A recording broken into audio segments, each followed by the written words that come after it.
So far, Weber has discussed the idea of vertical and virtual innovation within the social networking space. Jason has discussed the idea of incremental innovation, and I'm going to spend the next few minutes talking about open innovation in regards to social networking. I'm actually going to move to the side so you can see the slides as we go through the presentation. In order to start off, I thought it would be appropriate to give a quick refresher of open innovation. Again, by definition, is the approach which seeks to mobilize innovation sources inside and outside the enterprise. If we're to compare this to the idea of closed innovation, we can see that closed innovation focuses exclusively on the internal environment of enterprise. Based off our research, historically, most firms already, in some shape or form, have a closed innovation process. However, there are very few that have actually taken open innovation and made it possible. So for the purpose of this research, we did try to hone in on the idea of open innovation. From an academic standpoint, you can see that there's many benefits of encouraging open innovation from an organizational standpoint. Some of the few highlights here is towards the bottom. You can see more agile businesses. Businesses that typically have gone through open innovation typically have the ability to adapt to changes both internally and externally better than other organizations who have a closed door process. And lastly is really the efficient business structure. By looking externally, you can really meet economies of scale and efficiency with an organization that you may not have had the ability to do with a closed innovation strategy.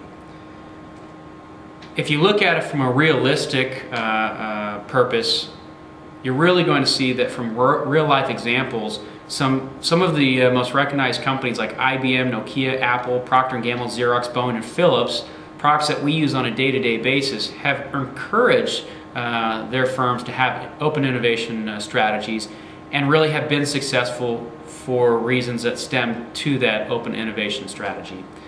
So if you couple the idea of what's working, what's positive from open innovation standpoint from academia, and you look at the real-life examples or successes from companies like we just mentioned, three key takeaways or lessons came from our research. First is that you don't have to be great at everything if you know how to partner with excellence outside the firm.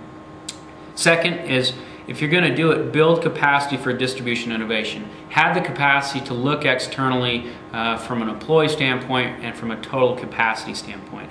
And third is to engage external sources of innovation with easy plug-and-play capacity and strategies.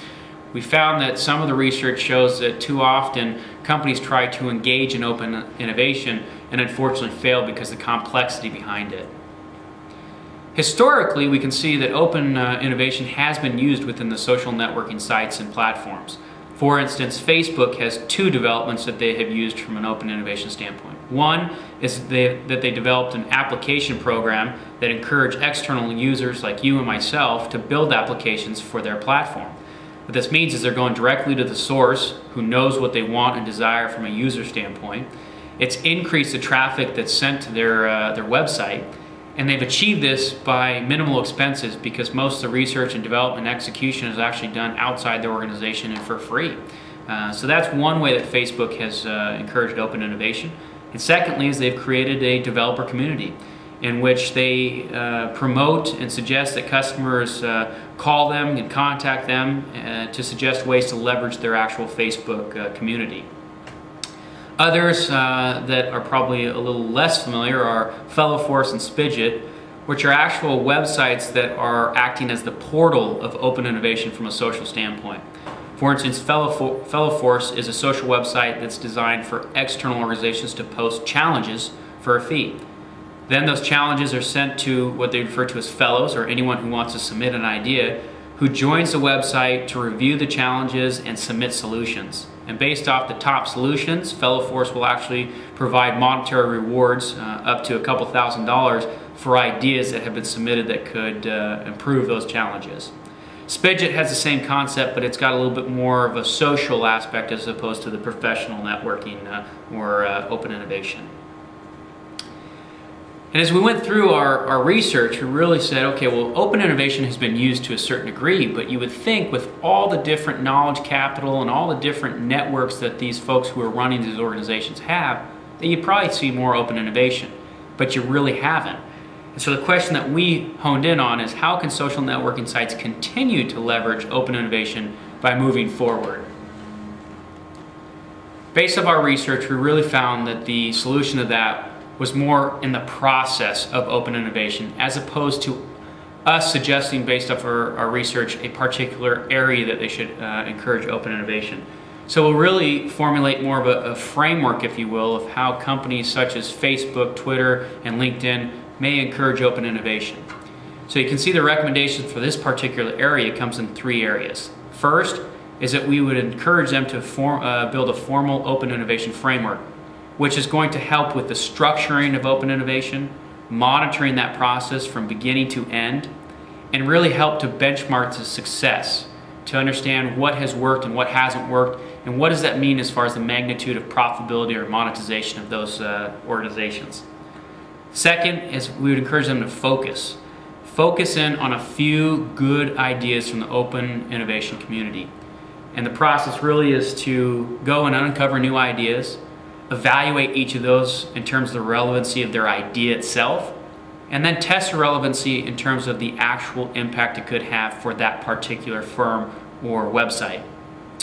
And the third area is to target particular markets in the external environment. As we went through our research, we found that there's really 2 target markets for these social networking sites to lean on. First is their current users, in which, by going back to their current users, somewhat how Facebook has done it in the past, they're going to get a better idea of what product and services that their users want. And instead of trying to reinvent the wheel and go through a lot of research and development to try to guess what users want, why not just use open innovation to go and ask them what they want, and maybe even to build it out for you. So that's the first area, is current users. They're really going to enhance the product and service aspect of the business. And the second area is the external companies. Again, the folks that are running these social networking sites, LinkedIn is a particular one, but they all have incredible networks that they built, whether it be from the academic world or real life professional work experience, is that they need to leverage those experiences and go back. And if you think about the Boeings and the IBMs and the Xeroxes, the companies I mentioned earlier, those are folks that really have learned from other organizations. And if they target external companies themselves, they can get a better idea of how to build a business structure, what that process looks like, and what infrastructure is needed to continue in that growth projection. So again, the recommendations are to build a more formal framework, to focus in on a few good quality ideas, and to target just a few markets in the external environment that will help in the open innovation process. The big question now is, how do you take this and monetize it? And that's what Ryan's going to turn the time and energy to for the next couple minutes, to describe how to monetize social networking and what might help in that path. He's also going to talk about a few recommendations from an overall standpoint, and then discuss some major implications.